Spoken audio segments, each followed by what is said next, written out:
Shalom Alaikum Bapak Ibu, Saudara-saudari yang dikasihi di dalam Tuhan. Sebelumnya saya mengucapkan selamat hari Minggu, selamat beribadah dan melayani Tuhan. Mari kita berdoa. Bapa di dalam nama Tuhan Yesus, terima kasih untuk kesempatan yang Engkau berikan kepada kami untuk belajar firman-Mu. Kami membutuhkan Roh Kudus yang menerangi hati kami, supaya kami sanggup memahaminya. Dalam nama Tuhan Yesus, kami berdoa. Amin.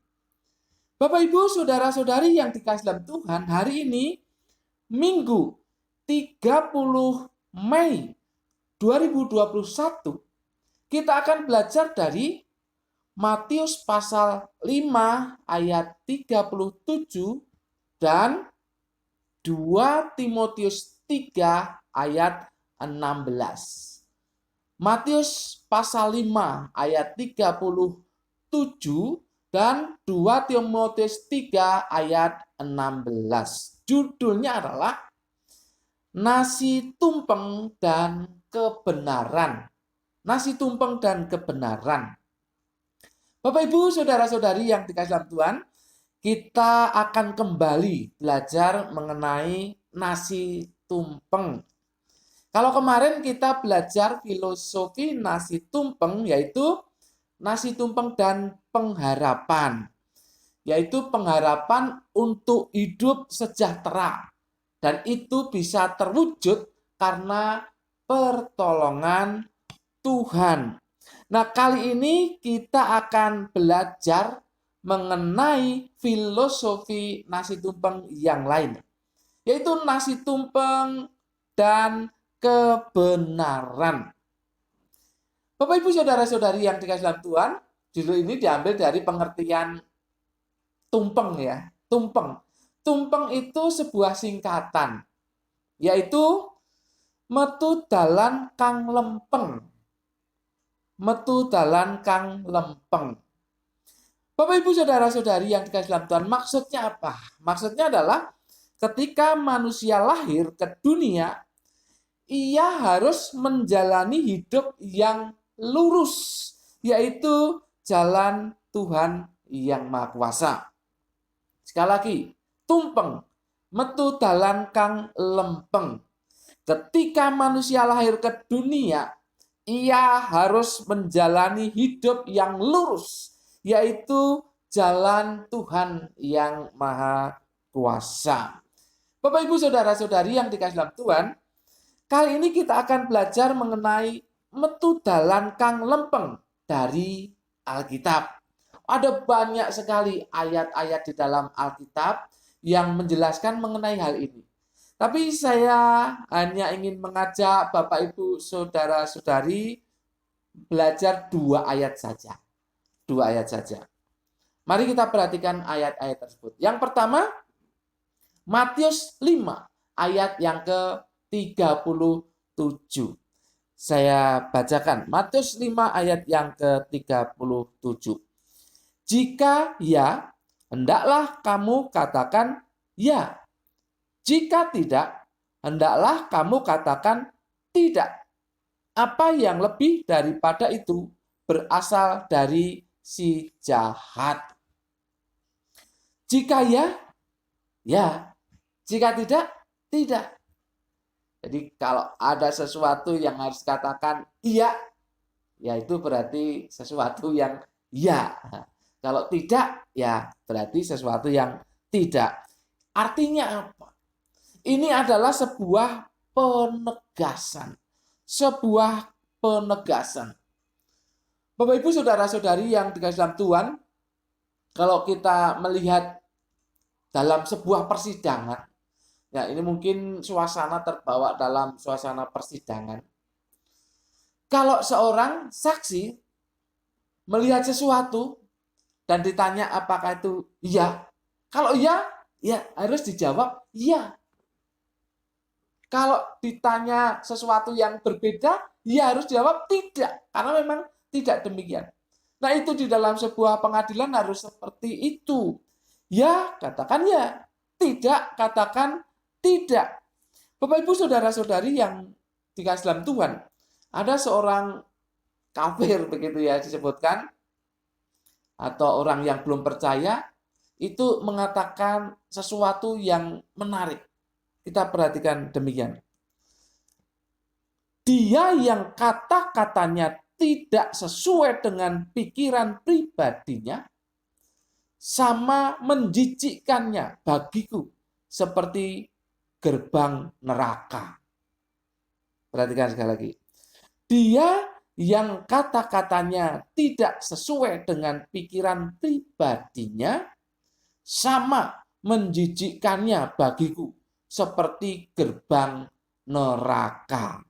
Bayangkan itu kata-kata yang keras. Dalam buku itu, dalam sebuah komentar, itu menunjuk kepada orang disebut orang kafir begitu ya. Nah, kemungkinan ini orang yang belum percaya kepada Tuhan. Dia mengatakan demikian. Itu menegaskan bahwa orang yang mengatakan sesuatu yang berbeda dari kenyataannya itu menjijikkan, bagai gerbang neraka. Jadi yang dikatakan itu yang benar, yang nyata saja. Ini bukan hanya di dalam sebuah persidangan. Seorang saksi harus mengatakan ya di atas ya, tidak di atas ya, tidak.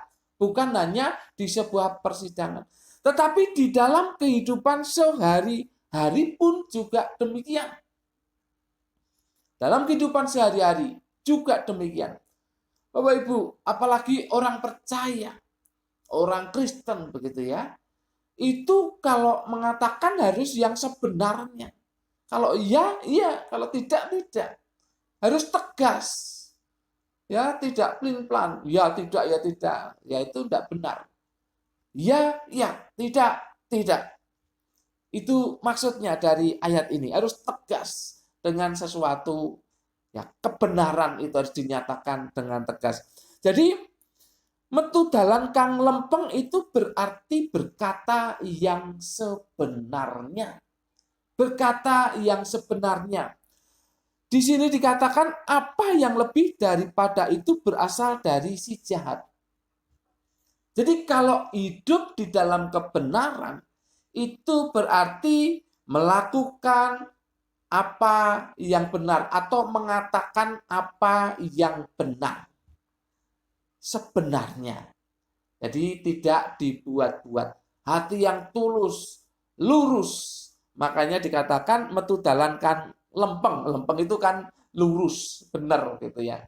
Metu dalan kang lempeng. Berkata yang sebenarnya, yang selurus-lurusnya. Tidak berpura-pura, tidak munafik, atau ya menutup-nutupi sesuatu.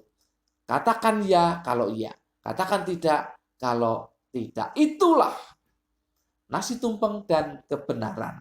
Jadi berkata yang sebenarnya. Itu yang pertama. Yang kedua, kita buka di dalam 2 Timotius 3 ayat yang ke-16.